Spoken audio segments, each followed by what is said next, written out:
হরে কৃষ্ণ বন্ধুরা, আপনাদের সবাইকে আদর প্রণাম। আমার নাম হরিদাস, ইস্কন মায়াপুরে থাকি। আপনাদের সবাইকে স্বাগত জানাচ্ছি আজকের করতাল পাঠ। একটা ভক্ত কমেন্ট করে রিকোয়েস্ট করেছে এই গানেতে করতাল কি বাজবে, সেই গান তার নাম কি? হরি হরি বিফলে জন্ম গুয়াইন। হ্যাঁ, এই গানের করতাল বাজনা আমরা আজকে শিখব। সম্পূর্ণ গানের জন্য কতটা মন্ত্র করতালে শিখতে হবে, অতি সরল শিক্ষা আমরা শিখব।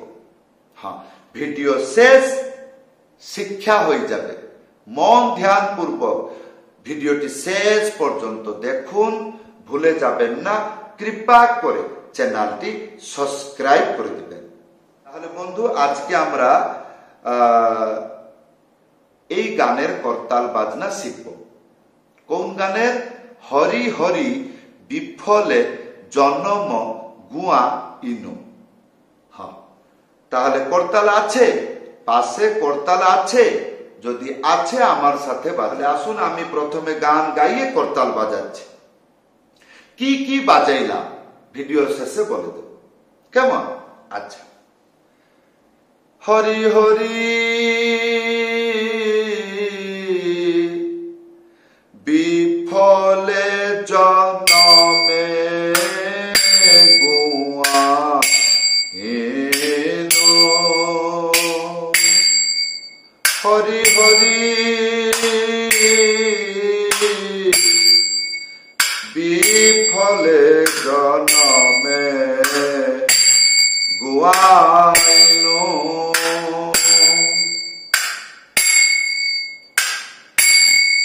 মনুষ্য জন্ম পাইয়া হরি গুণ না ভজিয়া। মনুষ্য জন্ম পাইয়া হরি গুণ না ভজিয়া। জানিয়া শুনিয়া বিষ খাইনু।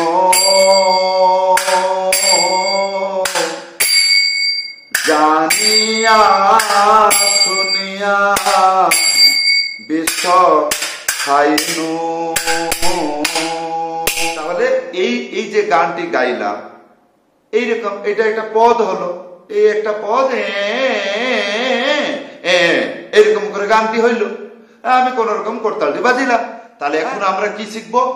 এই গানটি, এই যেরকম এই পদটা গাইলাম, এইটা এখন ডবল চলে আসলো। তাহলে এই যে ডবল চলে আসলো, ডবলতে কি করতাল বাজাবো দেখুন। হরি হরি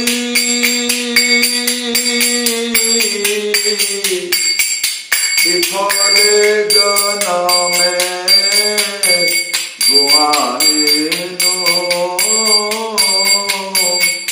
বিফলে জন্ম গুয়াইনু। নারে নারে, তখন সে গান শুরু হইল। হ্যাঁ, যদি এইটা না করতে পারতেন তা এইরকম করতে পারবেন। তারপরে বাজনা শুরু। হ্যাঁ, এইরকমও বাজানো যায়, এইরকম বাজানো যায়। ভিডিওটি ভালো করে দেখবেন। যখন আমি গান গাইয়ে এই জিনিসটাকে বাজাইলাম, গানের সঙ্গে কেমন করে ম্যাচিং হলো, এটা শুনতে কিরকম। হ্যাঁ, এইগুলোকে বলে বুদ্ধি। হ্যাঁ, বুদ্ধি লাগাইতে হবে, তাহলে তাড়াতাড়ি শিখবেন। তাহলে এখন প্রথমে কি বাজিয়েছিলাম? প্রথমে বাজিয়েছিলাম এক, তারপরে দুই।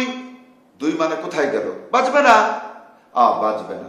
তাহলে এক, দুই, তারপরে তিন।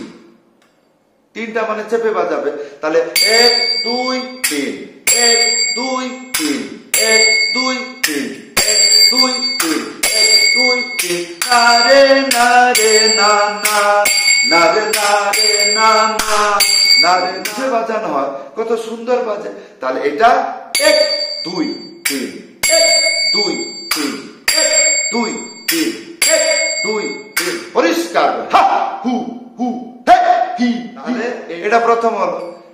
ইয়ার পরে যে ডবল বাজিলাম, একই জিনিস পুরো গায়ে ঘুরিয়ে বাজাইতে পারবেন। কিরকম দেখুন, যেরকম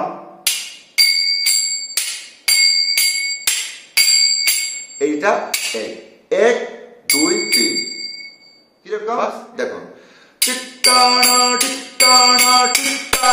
এরকম সোজা বাজাবেন, কারণ হাত ব্যথা হয়ে যাবে না। একই জিনিসকে কতবার বাজাবেন, একটু ঘুরিয়ে ঘুরিয়ে বাজাবেন, তাহলে আপনি আনন্দ পাবেন। হ্যাঁ, তাহলে কি হবে, রুচি হয়ে যাবে। রুচি মানে কি, লেগে থাকবো, ওইরকম একটা আনন্দ পেয়ে যাব। তাহলে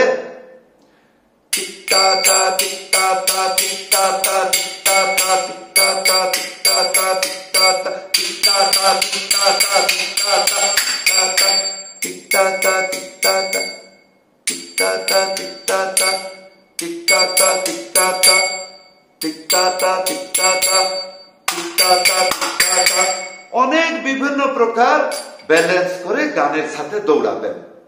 হ্যাঁ, তাহলে কিরকম হবে, গোপীনাথ, সেই গানে তো এইসব বাজাইতে পারবেন। গোপীনাথ মমনি বেদন শুনা, এই বিভিন্ন প্রকার গানেতে আজকে যে শিক্ষা, বহু গানেতে এরকম বাজবে। বৈষ্ণব বন্দনায়, গুরু বন্দনায় এরকম বাজবে। যেমন ও হে বৈষ্ণব ঠাকুর নিতাই গুণ মনি আমা, তাহলে এরকম ঘুরিয়ে বাজালে রুচি বাড়ে। তার জন্য আলাদা করে শিখতে হয় না, শব্দ ওই রকমই, প্রথমে সোজাটা শিখে নিতে হয়। যেরকম 1 2 3, এইটা যখন আমি ভালো করে শিখে যাব, তখন আমি বুঝতে পারবো ওই জিনিসটা আমি চাই এরকম এরকম এরকম এরকম, যেখানে সেখানে এরকম বাজালেও হাতটা খালি ঘুরে, কিন্তু শব্দ জ্ঞান বুদ্ধি অনুসারে বাজে, যেটা শিক্ষা হয় ওইটাই বাজে। কিন্তু এই হাত ঘুরিয়ে ঘাড়িয়ে বাজা মানে জিনিসের প্রতি রুচি রাখা। হ্যাঁ, তো এইটা কেবল সঙ্গীতে হয় বা গন্ধর্ব, এইরকম ভাবে শিখে নেবেন। তারপরে কীর্তনে যখন বাজাবেন, আনন্দই আনন্দ। তাহলে বন্ধু, এই ছিল আজকের শিক্ষা। কেমন লাগলো আশা করব ভিডিওতে কমেন্ট করে জানাবেন। সবাইকে ধন্যবাদ, প্রণাম, হরে কৃষ্ণ।